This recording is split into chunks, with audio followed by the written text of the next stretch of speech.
Hey guys, welcome you all. तो चलिए शुरू करते हैं।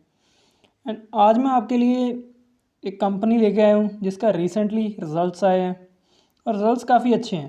तो पहले हम देखेंगे कंपनी क्या है, फिर हम देखेंगे उसके रिजल्ट्स कैसे हैं, उसके बाद हम उसका फंडामेंटल एनालाइज करेंगे कि हमारे स्टॉक के हिसाब से ये अच्छी है या नहीं।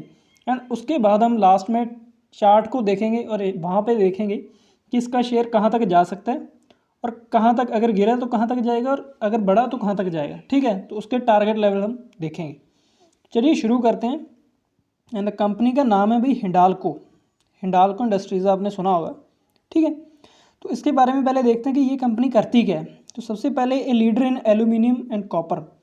तो हिंडाल्को इंडस्ट्री की हम बात करें तो एल्यूमिनियम एंड कॉपर जो बेसिक मतलब एक मेटल्स है ना, मेटल का पार्ट है, तो मेटल सेक्टर की ये कंपनी है।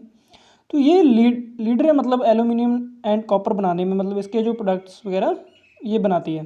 ठीक है, जैसे बहुत सारा आपने देखा होगा कि कोई भी प्रोडक्ट है, अगर कोई इलेक्ट्रॉनिक्स का प्रोडक्ट है तो मैक्सिमम है कि उसमें क्या यूज़ होता है, एल्यूमिनियम यूज़ होगी या कॉपर यूज़ होगी। मशीन्स वगैरह में लगभग, चाहे आप फ्रिज, पंखा या मतलब कोई भी मोटर वगैरह कुछ भी लो तो उसमें यूज़ होगी, तो एक बेसिक नीड है। ठीक है, उसके अलावा एल्यूमिनियम की शीट्स वगैरह मतलब बहुत बड़े लेवल पे यूज़ होती हैं। तो मेटल्स का आपको मुझे यूज़ बताने की तो ज़रूरत नहीं है। ठीक है, तो ये कंपनी मेटल्स वगैरह के साथ जो है डील करती है। तो अभी हमें क्या है, एक्चुअल में ये निफ्टी 50 का पार्ट है। ये कंपनी अच्छी खासी ये कंपनी है। ठीक है, तो इसके भी Q4 के रिजल्ट्स आए हैं और यहाँ पे हम देखें हिंडाल्को Q4 रिजल्ट्स, तो ये 189% जो है शेयर्स में मतलब रिजल्ट्स में सर्ज मतलब इजाफा हुआ है, मतलब इतना ज़्यादा प्रॉफिट हुआ है पिछले साल के कंपैरिजन। ठीक है, और कंपनी ने डिविडेंड भी डिक्लेयर किए 3 रुपये का।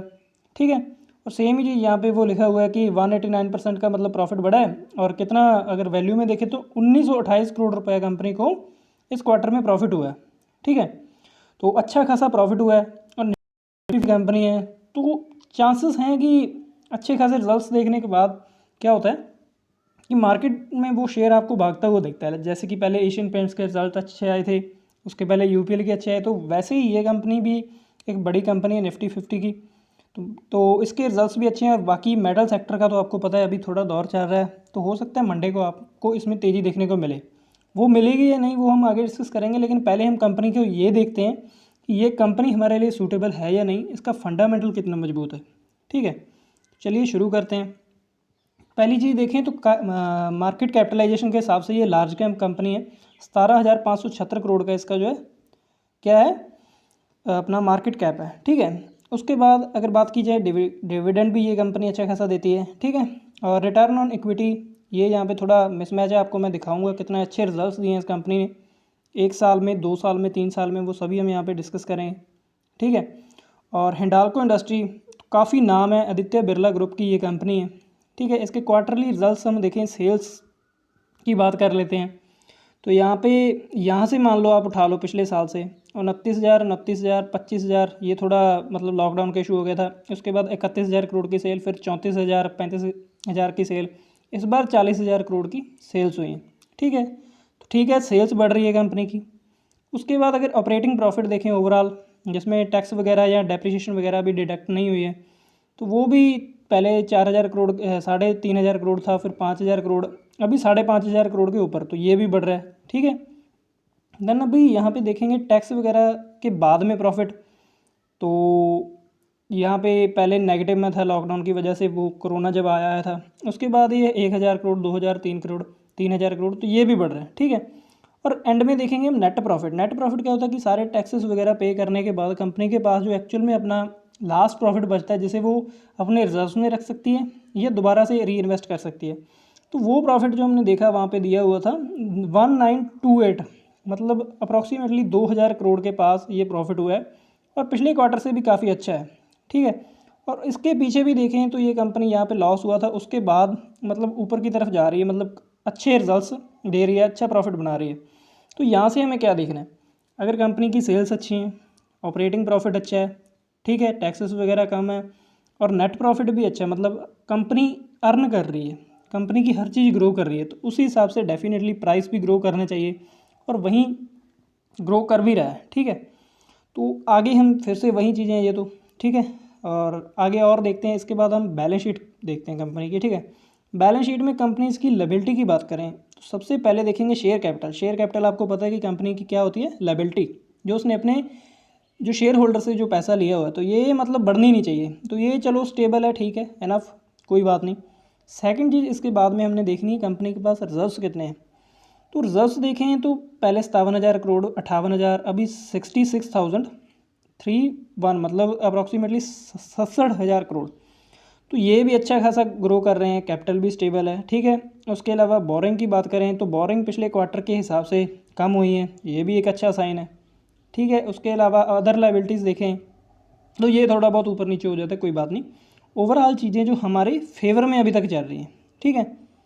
तो ठीक है, अभी मैंने बता दिया आपको, सेल्स भी अच्छी हैं, प्रॉफिट भी अच्छा है, ठीक है। रिजर्व्स एंड सरप्लस भी अच्छे हैं कंपनी के पास। अगर कल के टाइम दोबारा से कोई लॉकडाउन वगैरह की सिचुएशन आती है तो वहाँ पे कंपनी में अपना सिस्टम हैंडल कर लेगी। और इसके अलावा ये निफ्टी 50 की कंपनी है, तो डेफिनेटली वहाँ पे हमें एक प्लस पॉइंट मिल जाता है कि काफ़ी अच्छा परफॉर्म भी कर रही है और निफ्टी 50 का पार्ट भी है, ठीक है। तो कोई बहुत बड़े लेवल की कंपनी, तो छोटी मोटी चीज़ से इससे फ़र्क पड़ेगा नहीं। तो इसके अलावा अभी हम प्रमोटर्स की होल्डिंग देखते हैं तो ये थोड़ा 0.01% का फ़र्क पड़ा है, इससे ज़्यादा कोई फ़र्क नहीं पड़ता, ठीक है, इतना चलता है। FII मतलब जो फॉरेन इन्वेस्टर है, उन्होंने क्या किया है, धीरे धीरे अपनी इन्वेस्टमेंट बढ़ा रहे हैं। पहले 18 थी, फिर 19, फिर 22, अभी 25% का इन्वेस्टमेंट फॉरेन इन्वेस्टर का। तो आप एक चीज़ नोट करना, जैसे जैसे किसी कंपनी में फॉरेन इन्वेस्टमेंट बढ़ती है वैसे वैसे वो कंपनी ऑटोमेटिकली ग्रो करती है, क्योंकि ये एक बहुत बड़ा फैक्टर है। कोई भी बंदा अगर किसी जगह पे इन्वेस्ट कर रहा है तो पहली चीज़ तो फॉरेन वाले अगर इंडिया में इन्वेस्ट कर रहे हैं, इंडिया की किसी कंपनी में इन्वेस्ट कर रहे हैं, तो वो एक बहुत लॉन्ग टर्म लेके चलते हैं, ठीक है। उनका प्रोस्पेक्टिव बहुत लॉन्ग टर्म होता है और उनकी रिसर्च भी कहीं ना कहीं हमसे भी ज़्यादा मजबूत होती है ना। तो डेफिनेटली अगर वो बंदे अपना पैसा इसमें बढ़ा रहे हैं तो ये कंपनी फ्यूचर में ग्रो करने वाली है, ठीक है। उसके बाद डोमेस्टिक इंस्टीट्यूशनल इन्वेस्टर मतलब DII, तो इंडिया का तो चलता है, क्योंकि जो हमारे मतलब यहाँ पे कस्टमर है उनके पास कोई एशियन पेंट्स में लगा देता है, कोई यहाँ पे वहाँ पे, निफ्टी के और बहुत सारे शेयर हैं, तो वो वहाँ पे थोड़ा बहुत इधर उधर हो जाता है और ये थोड़ी कम है, लेकिन ये चलेगा, ठीक है। उसके अलावा गवर्नमेंट का देखने की ज़रूरत ही नहीं है, माइन्यूट सा शेयर है, ठीक है। तो ये सभी चीज़ें अभी यहाँ पे हमने ये सब कुछ देख लिया। इसके बाद हम देखेंगे कंपनी के रिटर्न्स। तो 1 साल में, 2 साल में, 5 साल में कंपनी ने हमें कितना दिया है, तो जस्ट वेट। अभी तक मैंने आपको क्या बताया, कंपनी की सेल्स, प्रॉफिट, ठीक है। उसके अलावा कंपनी के ग्रोथ पर्सपेक्टिव बताए, उसके अलावा बैलेंस शीट भी हमने देखी, सब कुछ ग्रो कर रहा है, बढ़िया, सब कुछ एक वेल क्लास बैलेंस शीट है, ठीक है। और अभी हम यहाँ पे देखने वाले हैं कि कंपनी ने 1 साल में, 2 साल में या 4 साल में कितने अच्छे रिजल्ट्स दिए हैं। Just a wait. तो चलिए यहाँ पे देखते हैं, ये थोड़ा मतलब एड्स वगैरह का इशू है यार। तो ये देखो 1 साल में 200% का रिटर्न, बहुत बड़ी बात होती है यार। निफ्टी परफॉर्म नहीं कर रहा, लॉकडाउन लगा है, फिर भी 200% का रिटर्न। 3 साल में 78% का, 5 साल में 350% का रिटर्न। तो इससे अच्छी कंपनी आपको इससे अच्छी कंपनी आपको नहीं मिलेगी मेरे हिसाब से। और निफ्टी 50 का कंपनी एक पार्ट है, ठीक है। तो फंडामेंटल के हिसाब से तो ये कंपनी एकदम टिप टॉप है, ठीक है। आप इसमें बाय कर सकते हो, सब कुछ कर सकते हो, लेकिन फंडामेंटल के साथ साथ हमें एक चीज़ और देखनी है, वो है कंपनी के टेक्निकल्स और चार्ट्स। कंपनी का प्राइस लेवल भी हमें देखना है, क्योंकि हम लोग छोटे इन्वेस्टर हैं, हम प्राइस के बेस पे इन्वेस्टमेंट करते हैं ना, तो वो हमने देखना है। तो चलिए मैं आपको चार्ट्स पे ले चलता हूँ, जस्ट वेट। तो चलिए यहाँ पे हम चार्ट्स पे देखते हैं क्या हो रहा है। तो यहाँ पे आपको एक लाइन दिख रही होगी, ये लाइन है जो रेजिस्टेंस लाइन है, जो पीछे काफ़ी टाइम से 15 से 20 दिन यहाँ पे स्टॉक ने रेजिस्ट किया था और बार बार यहाँ से नीचे आ रहा था, नीचे आ रहा था, ठीक है। यहीं पे मतलब जो ये सर्वाइव कर रहा था, और उसके बाद जब स्टॉक ने इसका ब्रेकआउट दिया तो यहाँ से देखो कितना बड़ा जंप आया, और उसके बाद फिर से धीरे धीरे स्टॉक नीचे आया। तो ये चीज़ें बहुत मैटर करती हैं ना टेक्निकल चार्ट की। अगर हमने पहले इन चीज़ों को समझा होता और हमें पता था कि यहाँ पे ब्रेकआउट के चांसेस हैं, तो डेफिनेटली ये देखो हम कम से कम प्राइस गया था 380 से लेके 410 के पास, मतलब 30-35 रुपए के हिसाब से मतलब शेयर बढ़ा था, है ना। तो आप देखो कितने अच्छे प्रॉफिट कमा सकते। तो इसीलिए टेक्निकल चीज़ें देखना बहुत ज़रूरी होता है। तो अभी ये था पीछे का, अभी देखते हैं हम अभी स्टैंड कहाँ पे कर रहा है ना स्टॉक। तो जस्ट वेट, अभी हम 15 मिनट के चार्ट पे यहाँ पे इसको देखते हैं। तो ये मैंने आपको बता ही दिया कि यहाँ पे ये रेजिस्टेंस लेवल था, और जब इसने इसको तोड़ा तो बहुत अच्छा बूम आया, और जब ये गिरा दोबारा से ये जो रेजिस्टेंस लेवल था यहाँ पे इसने सपोर्ट लिया है ना, इसी लाइन पे इसने सपोर्ट लिया, क्योंकि ये डेफिनेट है जब ये अपने रेजिस्टेंस को तोड़ देता है तो वही रेजिस्टेंस इसके लिए क्या बन जाती है, सपोर्ट बन जाती है। तो यहाँ से सपोर्ट लेके इस शेयर ने दोबारा से बाउंस बैक किया और यहाँ तक गया और उसके बाद फिर से नीचे आया और फिर यहाँ पे कंसोलिडेट हो रहा है। तो अभी हम यहाँ पे देखते हैं कि अभी क्या चल रहा है ना। तो just wait for a minute, थोड़ा मैं आपको जूम करके बताता हूँ। तो ये देखिए, ये है 2 दिन का लास्ट चार्ट जहाँ पे शेयर परफॉर्म कर रहा है। तो यहाँ पे क्या था, 20 तारीख को मार्केट नेगेटिव था, यहाँ तक गिरा, यहाँ पे सपोर्ट लिया, फिर ऊपर गया और फिर इसी लाइन पे इसने फिर से नीचे आया और फिर यहाँ से फिर ऊपर गया, फिर नीचे आया, फिर आया। ऐसे ही मतलब एक जो साइड वे में ये चल रहा है, तो रेंज बाउंड हुआ पड़ा है। ठीक है, तो ये देखो, ये जो क्या, ये सपोर्ट बन गई, ये रेजिस्टेंस बन गई। इसको तोड़ नहीं पा रहा, ना तो सपोर्ट को तोड़ पा रहा है, ना रेजिस्टेंस को तोड़ पा रहा है। लेकिन अभी मार्केट भी बहुत पॉजिटिव है कोरोना के केसेस कम होने की वजह से, और अभी शेयर में भी अच्छा खासा प्रॉफिट है।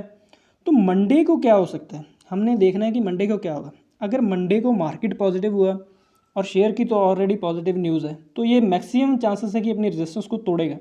और रेजिस्टेंस को तोड़ा तो ये कहाँ तक जाएगा, ये इस लेवल तक जाएगा अप्रॉक्सीमेटली।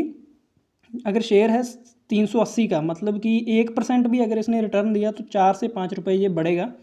और यहाँ तक क्यों जाएगा, इसका भी एक रीज़न है। ये देखो पीछे, यहाँ पे ये जो स्टॉक है, यहाँ पे पहले इसके लिए रेजिस्टेंस बना था, जब इसने तोड़ा फिर यहीं पे आके इसने सपोर्ट लिया और फिर से ऊपर गया था। ठीक है, तो ये एक पहला लेवल है जो अभी भी इस स्टॉक के लिए रेजिस्टेंस का काम कर सकता है। तो पहले अगर मार्केट पॉजिटिव हुआ और स्टॉक ने ऊपर की तरफ मूव दिया, इस लाइन को तोड़ा और यहाँ पे सर्वाइव किया, तो पहला आपका जो टारगेट है, अगर इसने इस लेवल को तोड़ा तो पहला जो आपका टारगेट है वो आपको मैं बताता हूँ यहाँ तक होगा। ठीक है, यहाँ तक अप्रॉक्सीमेटली 1% का रिटर्न। और अगर इसने इसको भी तोड़ा और ऊपर सर्वाइव किया तो सेकंड आपका टारगेट होगा यहाँ तक, क्योंकि यहाँ पे शेयर ने सपोर्ट लिया था। तो यहाँ तक आपको अप्रॉक्सीमेटली मिलेगा 2% के पास। ठीक है, और अगर मार्केट बहुत पॉजिटिव हुआ, इससे भी ज़्यादा अगर इसने तोड़ा तो यही आपको मिलेगा यहाँ तक। ठीक है, यहाँ तक अगर आपको मिलेगा 400, अप्रॉक्सीमेटली 405 या 407 के पास, है ना। तीसरा टारगेट यहीं तक होगा और यहाँ तक आपको अप्रॉक्सीमेटली ये शेयर 3% दे जाएगा। तो इससे ज़्यादा आप निफ्टी 50 के शेयर से आप क्या एक्सपेक्ट करते हो ना। तो 3% के पास भी बहुत होता है। अगर आप 2% लेके भी निकलो तो मोर देन इनफ है। बट कंडीशंस क्या होती है, समटाइम क्या होता है, रिजल्ट्स पॉजिटिव, सब कुछ अच्छा होता है, लेकिन जैसे कि लार्सन एंड टुब्रो के शेयर में आपने देखा था, वहाँ पर रिजल्ट्स पॉजिटिव थे, सब कुछ अच्छा था, लेकिन कई बार क्या बड़ा इन्वेस्टर खेल जाता है। तो वो क्या करता है, जैसे वो भी शेयर इसी तरह रेजिस्टेंस पे टिका हुआ था, उस दिन रिजल्ट्स आने के बाद यहाँ पे टिका हुआ था।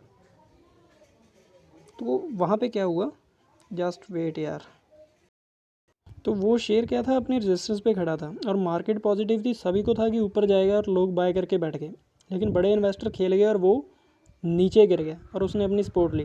तो वैसे ये अभी पहले रेजिस्टेंस पे रुका हुआ है और हो सकता है मार्केट में अगर बड़ा इन्वेस्टर गेम खेल गया तो ये आपको नीचे भी गिर सकता है, नीचे गिरता भी देख सकता है, चाहे मार्केट पॉजिटिव हो, कोई बात नहीं। तो पहली सपोर्ट है यहाँ तक, ये यहाँ तक आएगा अप्रॉक्सीमेटली 1%। तो यहाँ पे आपको क्या करना है, ऐसी कंडीशन में आपको इस शेयर को शॉर्ट करना है।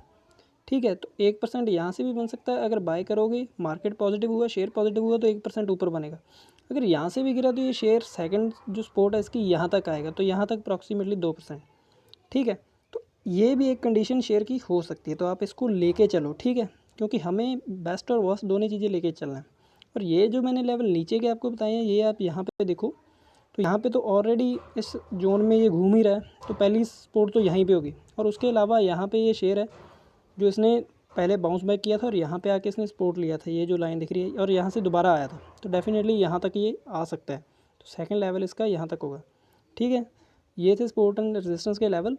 तो अगर आप चाहते हो मैं दोबारा बताऊँ तो फिर से देख लो, लेकिन I think more than enough आप समझ गए होगे। अभी आप पे डिपेंड करता है, मैंने फंडामेंटल भी बता दिए, टेक्निकल भी बता दिए। अगर आपको लगता है कि हाँ ये शेयर आपके लिए सूटेबल है, आपकी स्ट्रेटजी के सूटेबल है, देन आप बाय करो, अदरवाइज़ नहीं करें। और यार चैनल को सब्सक्राइब कर लो ताकि आप ऐसी चीज़ों को सीखते रहो। चलिए, थैंक यू, लेट्स सी क्या होता है कल।